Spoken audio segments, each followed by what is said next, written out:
Tomen sus lugares, hermanos, tomen sus lugares.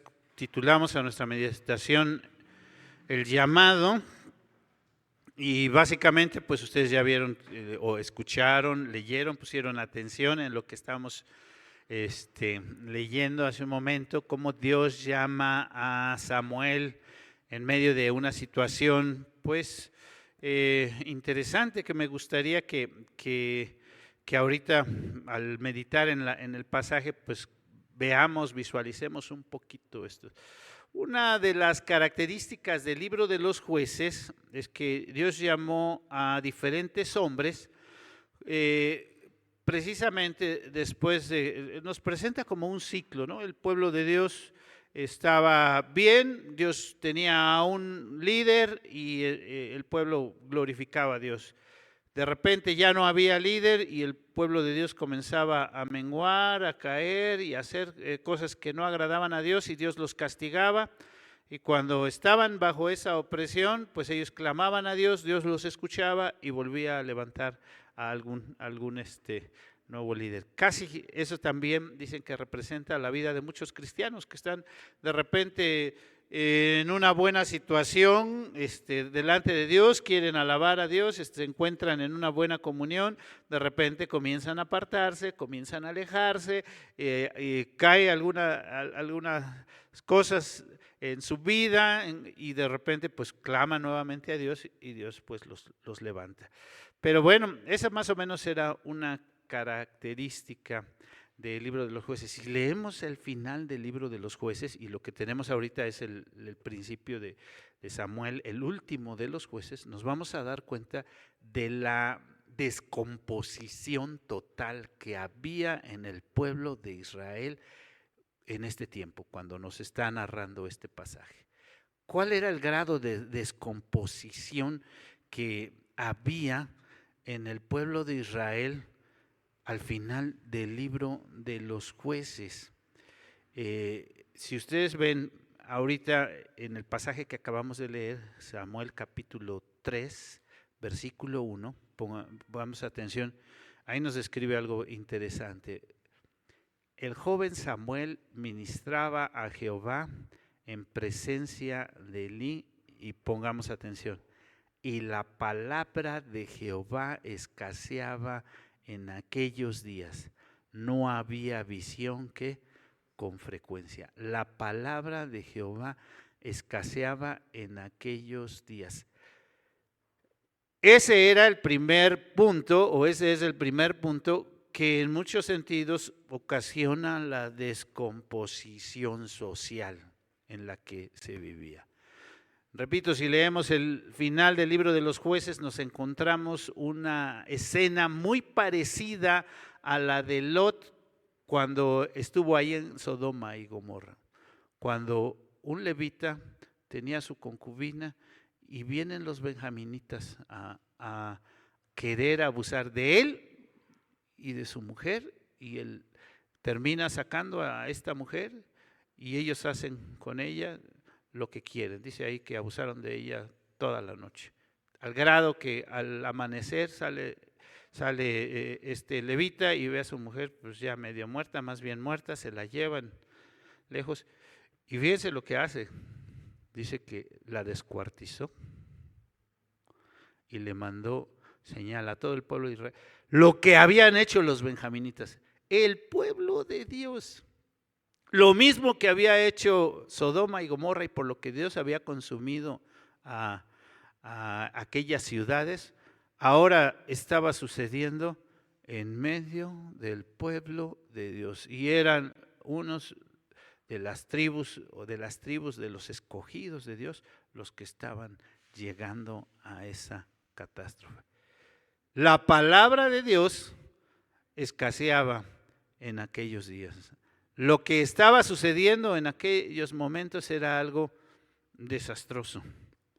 Y eso lo podemos ver entonces, y entonces tendríamos que hacernos varias preguntas, ¿no? Que yo creo que es importante que consideremos algunos aspectos.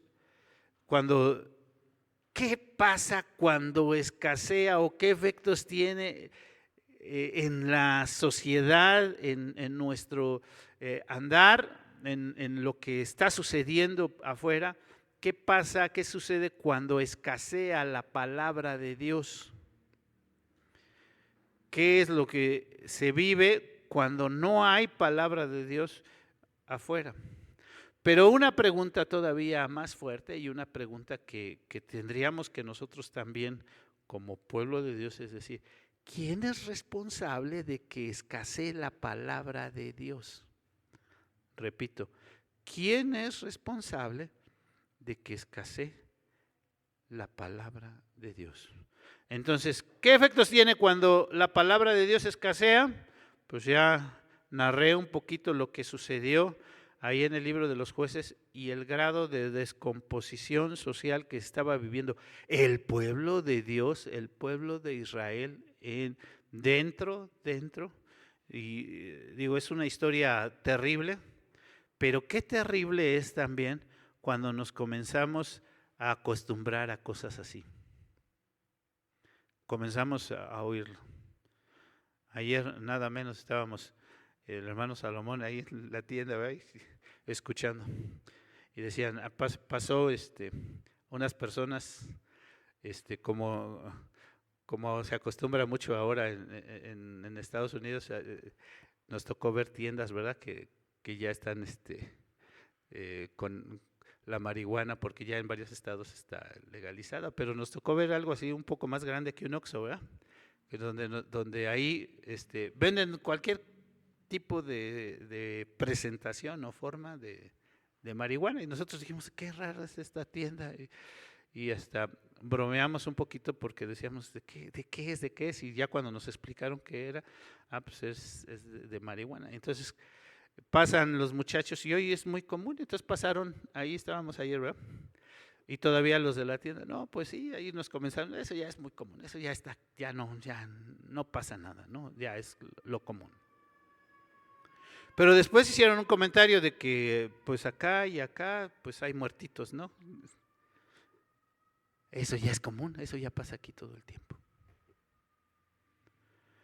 Qué difícil es cuando nos estamos acostumbrando y se nos hace algo tan cotidiano, tan común y tan como si no pasara nada, cuando pasan cosas terribles, cerquita de nosotros, junto a nosotros o enfrente de nosotros. ¿Quién es responsable? Y aquí es donde vemos nuestra historia. Si ustedes han tenido la oportunidad de leer los primeros capítulos del primer libro de Samuel, nos narra la historia de Samuel, el nacimiento de Samuel, ¿verdad? Y nos narra qué era lo que estaba pasando en ese momento en el pueblo de Dios. Vamos al capítulo 1. Vamos al capítulo 1 del primer libro de Samuel. Ahí nos describe a Elcana, que podríamos decir que Elcana era un hombre temeroso de Dios. Y fíjense, quiero leer el verso 3 y quiero que ustedes me vayan siguiendo en esta parte. Dice, y todos los años aquel varón, está hablando de Elcana, subía a la ciudad para adorar y para ofrecer sacrificios a Jehová de los ejércitos en Silo, donde estaban dos hijos de Eli, Ofni y Fibnes, sacerdotes de Jehová. Aquí quiero puntualizar esa frase. Ofni y Fibnes, ¿quiénes eran? ¿Quiénes eran o qué eran ahí? Sacerdotes de Jehová. Eran los hijos de Eli, pero eran sacerdotes de Jehová. ¿Qué entendemos nosotros por un sacerdote? Pues alguien, bueno, ya hemos hablado mucho acerca de estos ministerios, alguien que presenta al pueblo delante de Dios. Y pues si ya también tuvimos la oportunidad de leer Éxodo, Levítico, Deuteronomio, Números, todos estos libros, vemos el ministerio tan grande que Dios les había dado y las tareas tan específicas que tenían que realizar y la forma tan puntual en cómo tendrían que hacer las cosas. Pero lo que el pasaje nos comienza a describir aquí es ¿quiénes eran estos hombres? Vamos al capítulo 2, ahí nos está hablando un poquito sobre cómo eran estos hombres. Versículo 12 del primer libro de Samuel. Primer libro de Samuel vimos ahorita, estamos en el capítulo 3, es nuestro texto base, pero ahorita los llevé al capítulo 1 del primer libro de Samuel y ahora vamos al capítulo 2 de este primer libro de Samuel. Y dice en el versículo 12, los hijos de Elí eran ¿qué? Hombres impíos y no tenían conocimiento de Jehová. Lo repito. Los hijos de Elí eran hombres impíos y no tenían conocimiento de Jehová. ¿No eran los sacerdotes los que acaba de nombrar en el capítulo 1? Sí, donde iba el Cana, un hombre temeroso de Dios, iba y traía sus ofrendas, su adoración. Y dice, lo que nos está describiendo el pasaje, es que la traía con estos hombres, Ofni y Fimnes, que eran los sacerdotes, pero también este mismo pasaje, ahora en el capítulo 2, nos describe que esos hombres, aunque eran los sacerdotes y aunque eran los que tenían que enseñar al pueblo la palabra de Dios y traerles delante de Dios, eran los primeros que ¿qué hacían? Dice, eran impíos y además no conocían de Dios.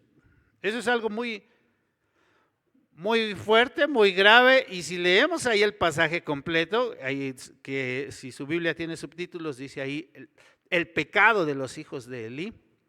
Dice, repito, allá en Levítico nos narra todo cómo se tenía que ofrecer el sacrificio, qué parte podían comer los sacerdotes, qué parte no podían comer los sacerdotes. Lo que nos describe aquí el texto, no lo vamos a leer todo, es que pues venían las personas a traer su sacrificio y a ellos se les antojaba barbacoa o carnitas y no iban ellos ni a ofrecer el sacrificio, sino que mandaban a su criado y le decía, este señor trae este sacrificio, tráenos aquí. Y dice que de lo que se tenía que cocer, que tenía que sacaban y no lo cosas, mándanlos así porque lo queremos asado, no lo queremos frito. Entonces, era una situación muy fuerte. Fíjense lo que dice nada más el versículo 17. Era pues muy grande delante de Jehová el pecado de los jóvenes, porque los hombres menospreciaban ¿qué? Las ofrendas. Tenían en menos todo lo que Dios había encargado. Todo lo que Dios. Y su papá, el sacerdote, el que si leyeron el capítulo 1, bueno, yo sé que ¿qué pasa en el capítulo 1? Pues este hombre, el Cana, hombre temeroso de Dios, tiene a su mujer Ana que es estéril. Ana está orando ahí en el templo y el sacerdote la ve y dice que la tiene por ebria. Dice, ay mujer, estás aquí borracha. Y ella le dice, no estoy ebria, estoy orando porque pues quiero tener un hijo, ¿no? Le está diciendo. Y entonces ya cuando se dio cuenta que no estaba borracha, le dice, pues bueno, que Dios te dé lo que, ve en paz, ve lo que. Y aquí con sus hijos, pues parece que les da una reprimenda fuerte, ¿no? Bueno, vamos a leer esa parte, sí la vamos a leer, versículo 22, estoy en el capítulo 2, ¿no? Elí era muy viejo, oía de todo lo que sus hijos hacían y con todo Israel y cómo dormían con las mujeres que velaban a la puerta del tabernáculo de reunión. Y les dijo, ¿por qué hacéis cosas semejantes? Porque yo oigo todo lo que este pueblo vuestros malos procederes. No, hijos míos, porque no es buena fama la que yo oigo, pues hacéis pecar al pueblo de Jehová.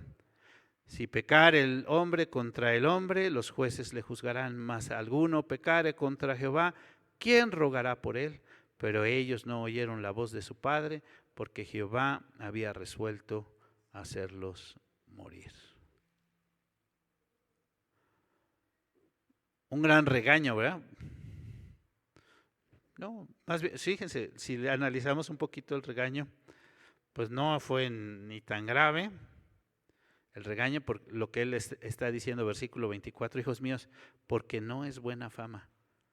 ¿qué van a decir de nosotros? Que no está, o sea, él estaba más preocupado por qué iban a hablar de ellos. No, esto no nos trae buen crédito. Que realmente hacer lo que Dios pedía que se hiciera. Y entonces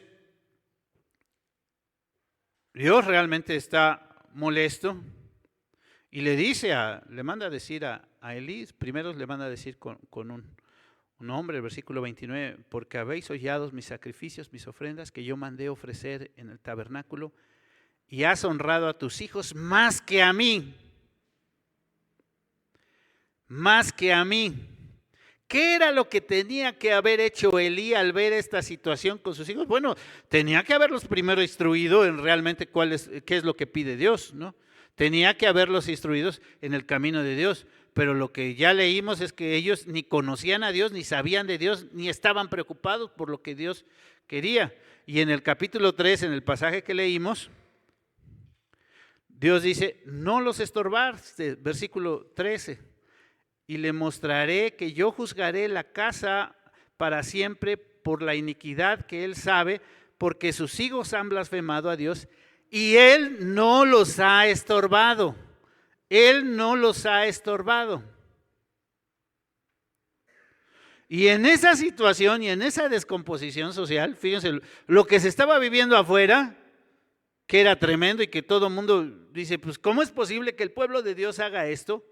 Pues era una consecuencia de lo que estaban viviendo los sacerdotes, porque los sacerdotes no enseñaban la palabra de Dios y el templo y los que tendrían que hacer las cosas no estaban viviendo las cosas que se debían de hacer. Así que también eso hoy nos tendría que preguntar, hacernos que nos preguntáramos muchas cosas, porque si afuera estamos viendo que hay mucha descomposición social, muy probablemente es porque adentro de la casa de Dios y que con el pueblo de Dios hay descomposición social. Porque los responsables de llevar la palabra de Dios a las gentes no lo están haciendo o no lo estamos haciendo como deberíamos de hacerlo. Y es algo fuerte, es algo serio. A lo mejor nos conformamos que decir, ay, que no hablen mal de nosotros, los presbiterianos, porque somos. No. A veces que me preguntan, bueno, ¿y ustedes como presbiterianos cómo están? La verdad es terrible. Si vemos lo que pasa con los presbiterianos en Estados Unidos y vemos lo que pasa, decimos, estamos terribles. Y vemos la lucha de poderes y todas esas cosas, es terrible.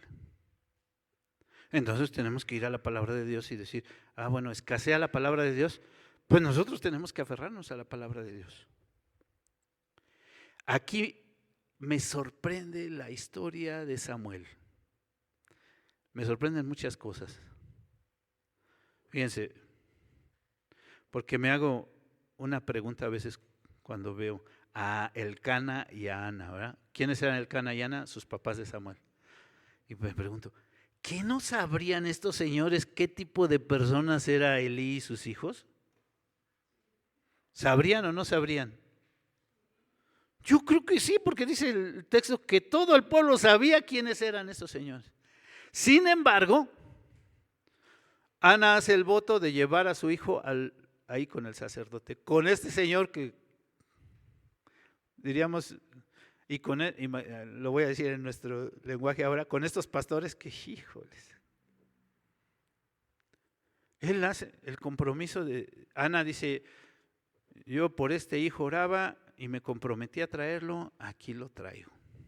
¿Confiando en esos señores? No. ¿Confiando en quién? En Dios. Y se comprometió a llevar a su hijo y cumplió. A pesar de saber la situación y la descomposición social que había en el templo. Vamos otra vez al versículo 1 de nuestro capítulo 3. Aquí vemos otras cosas también interesantes. Y Samuel ministraba a Jehová en presencia de Elí. Y Samuel ministraba. ¿Qué es eso de ministraba? La palabra ya la hemos explicado muchas veces. Servir. ¿Qué hacía Samuel? Pues era un siervo, un sirviente, ahí en el templo, ¿no? Así vemos como Elí, los hijos de Elí tenían sirvientes, pues él era un sirviente, pero él iba porque iba a servir a Jehová. Y ya veímos, pero algo todavía en Samuel, versículo 7, ¿qué dice el versículo 7?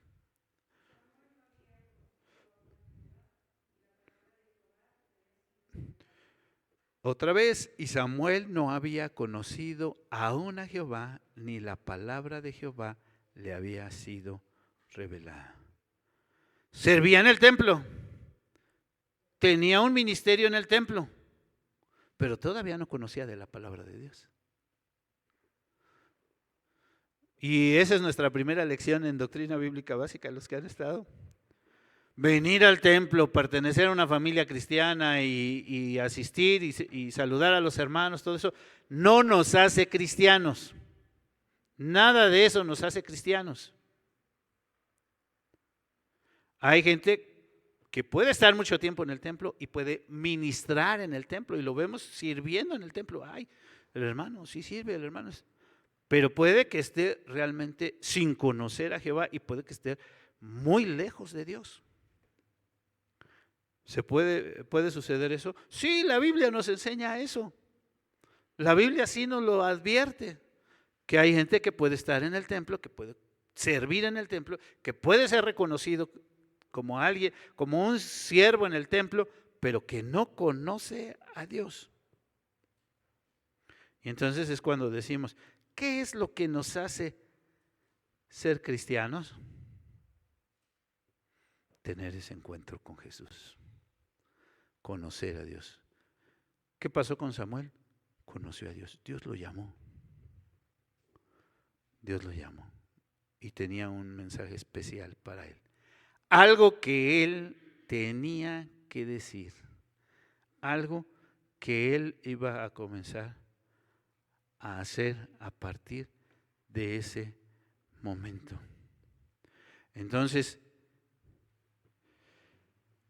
¿qué me hace ser cristiano? ¿Qué me hace ser cristiano? Reconocer mi condición de pecador, arrepentirme de mi pecado, pero venir al encuentro con mi Señor. Vemos que, si pusieron atención, que varias veces lo llamó, ¿verdad? 3 veces lo llamó Dios. Samuel, y él iba, ¿con quién iba? Con Elí, ¿verdad? Le decía, ¿qué desea? ¿Qué desea? Hasta que Elí entiende que es Dios el que lo está llamando. Nosotros hablamos mucho, los que han estado conmigo en Doctrina Bíblica Básica y en Doctrina Bíblica 2 ahorita, llamamiento eficaz. Cuando es Dios el que nos llama, decimos es la gracia irresistible, no nos podemos resistir. También decimos no nos podemos contener contra eso que Dios nos llame. Porque cuando Dios llama, todas las cosas del orgullo del hombre, todas las cosas de que yo puedo hacer esto o aquello, es Dios el que llama y es Dios el que dice, ven, tú eres mi hijo, yo te he llamado para esto. Hoy 2024, México, nuestro país amado, nuestra Ciudad de México y nuestro Iztapalapa, hoy podríamos decir, estamos viviendo situaciones de descomposición social tremenda. Y tenemos que decir, ¿quiénes son los responsables de esto y quiénes son los que tienen que hacer algo? Los que tienen, o tenemos que decir más bien, incluirnos, ¿verdad? Los que tenemos que compartir la palabra de Dios. Los que tenemos que enseñar la palabra de Dios. Si no lo estamos haciendo, entonces Dios nos va a traer a cuentas. Yo les hablo muy frecuentemente de algo, una doctrina que surge en la Reforma que se llama el sacerdocio universal, ¿no? ¿Qué es el sacerdocio universal?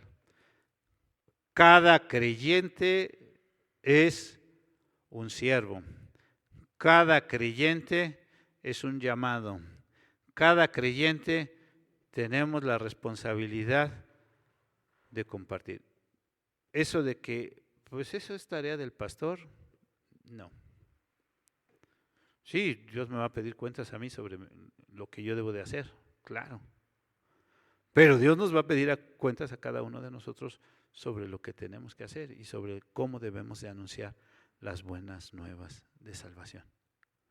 Lo que hacemos en nuestro día a día, con las personas que convivimos, con las personas que tratamos, con la forma en que nos relacionamos, lo que hablamos, tiene que ver, porque nosotros somos parte de esta sociedad y somos los que en un momento dado podemos ser factores de cambio.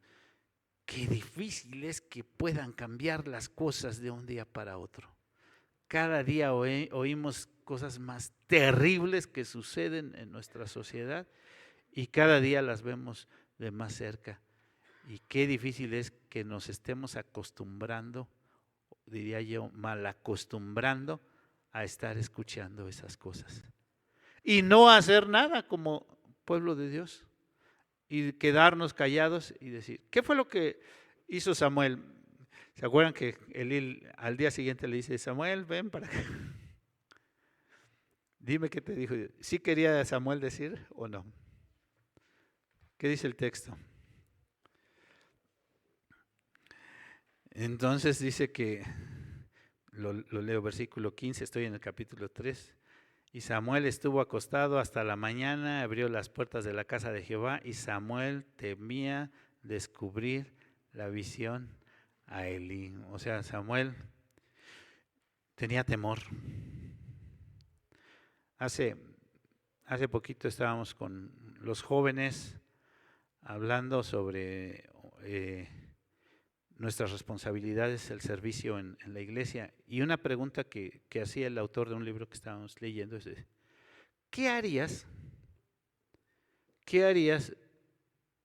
como servicio en la iglesia si supieras que no vas a fallar, que tienes ganada ahí, que sabes que como Dios te lo mandó, que no vas a fallar? ¿Qué harías tú? ¿Qué misión dentro de la iglesia harías tú si supieras que pues Dios te va a bendecir y que no vas a fallar y que lo vas a hacer bien? ¿Por qué muchas veces no hacemos o no cumplimos con las misiones o las cosas que tenemos pendientes?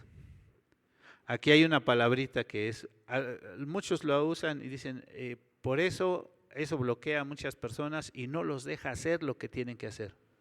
¿Saben cuál es la palabrita que está ahí? Temor. Temor.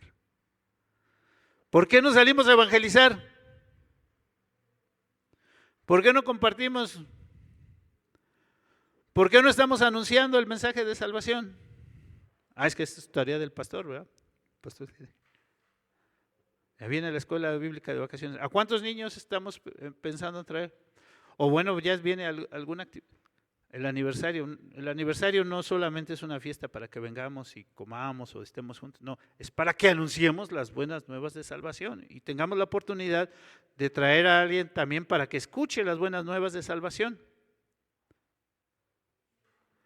Y entonces, si comenzamos a ver las cosas así, de esta manera, nuestra tarea hoy día es anunciar las buenas nuevas de salvación. Cada uno de nosotros es un sacerdote, cada uno de nosotros es un siervo, cada uno de nosotros tenemos que realizar la tarea. Y una pregunta que algunos me decían sobre en cuanto al seminario y los pastores y todo esto. Y yo decía, hace años yo me acuerdo que los pastores, y decían en el presbiterio de la vieja guardia, ¿no? Que ya decían, los pastores, y comenzaban a mencionar algunos pastores. Antes hacían cultos donde invitaban a los jóvenes a ir al seminario. Y decían, Dios te está llamando a ti para que tu vida la consagres para el servicio al Señor. Y yo me acuerdo mucho de un pastor que decía, ¿quieres conocer cuál es la carrera mejor pagada? Así les decía el pastor. ¿Quieres saber cuál es la carrera mejor pagada? Y decía, pastor, yo ser pastor, y él se ponía de ejemplo y decía, tantos años tengo en el pastorado, nunca me he quedado sin comer, siempre he tenido que vestir. Y ya después comenzaba a enumerar algunas cosas y decía, es lo mejor pagado, porque además tengo paz, tranquilidad, bendición. Hoy los muchachos que dicen que ya no tienen que hacer, bueno, pues aunque pastor, ¿verdad? Aunque sea pastor. Bueno, pues ya no me queda de otra, ya probé todo y no funcioné, pues a ver, voy a ver si pastor. No. En ese sentido tendríamos que decir, cada uno somos un siervo de Dios, cada uno tenemos esa tarea, esa labor.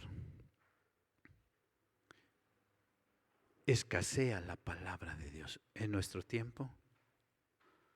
Como el apóstol Pablo le dice a Timoteo, tienen comezón de oír, si se acuerdan que le dice, tendrán comezón de oír.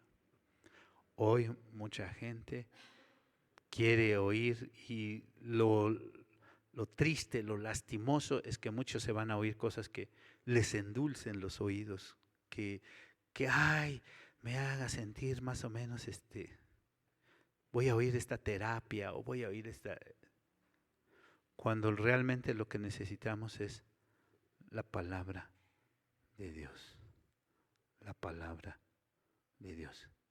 Siervos que estén dispuestos a llevar la palabra de Dios.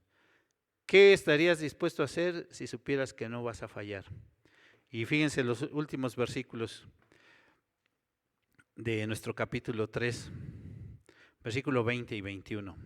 Si tú supieras que no vas a fallar y que vas a tener el éxito, ¿verdad? Porque hoy esa es una de las palabras que, como estamos en nuestra sociedad de competencias, decimos, es que yo quiero tener éxito en la vida y quiero tener o alcanzar o lograr. Si tú supieras que no vas a fallar, versículo 20 y 21, y todo Israel desde Dan hasta Berseba, ¿qué?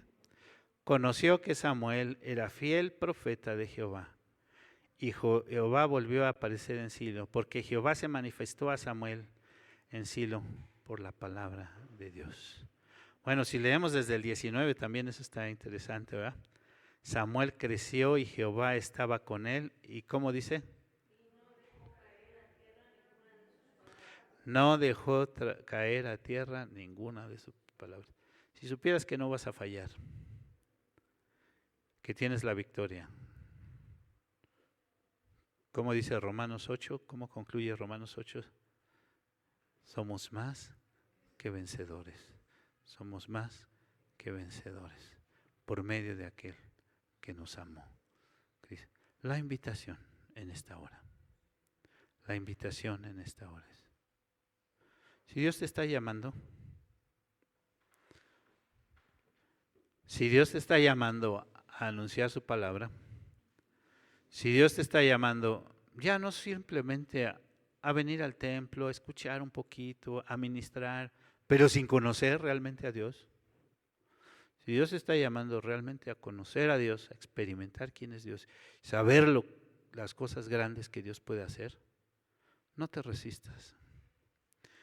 Recuerda que no hay poder que se resista. ¿Gracia qué? Irresistible es la doctrina. No te resistas. Ven, está dispuesto a servir al Rey de Reyes, al Señor de Señores. Porque Dios te puede estar llamando a ti. No importa los años que tengas, no importa la profesión que tengas, no importa la tarea, el trabajo que tú crees que todavía tienes, pero Dios te puede estar llamando. Hoy día estamos viviendo una situación muy fuerte en nuestro país, en nuestra sociedad, nos estamos acostumbrando a cosas terribles. No te resistas, Dios te está llamando, Dios te está llamando. Vamos a orar. Señor, tú conoces nuestros corazones, nuestra necesidad, nuestro temor. Te suplicamos que nos perdones si hemos fallado, si nos hemos equivocado, si hemos tenido ese temor, no estamos confiando en que tú vas a obrar. Señor, bendice a tu pueblo, Señor. Perdónanos porque si hemos fallado y hay esta misma descomposición dentro de tu iglesia, te suplicamos de tu gracia y te suplicamos perdón, Señor. Que no nos escondamos, que no queramos aparentar que somos blancas palomas, que estamos bien. No, Señor. Tú conoces lo profundo y lo descompuesto que están las cosas en todos lados, Padre Celestial. Te suplicamos tu gracia, tu bondad, y que obre, Señor, poderosamente en medio de tu pueblo. Bendice, Señor, a tu iglesia. Guárdala, sosténla. Y levanta a esos varones, Padre Celestial, esas mujeres también que te honren y que te glorifiquen, Señor, para anunciar las buenas nuevas de salvación. Pues te lo pedimos, te lo rogamos en el precioso nombre de Cristo Jesús, nuestro Señor, nuestro Salvador. Amén. Amén.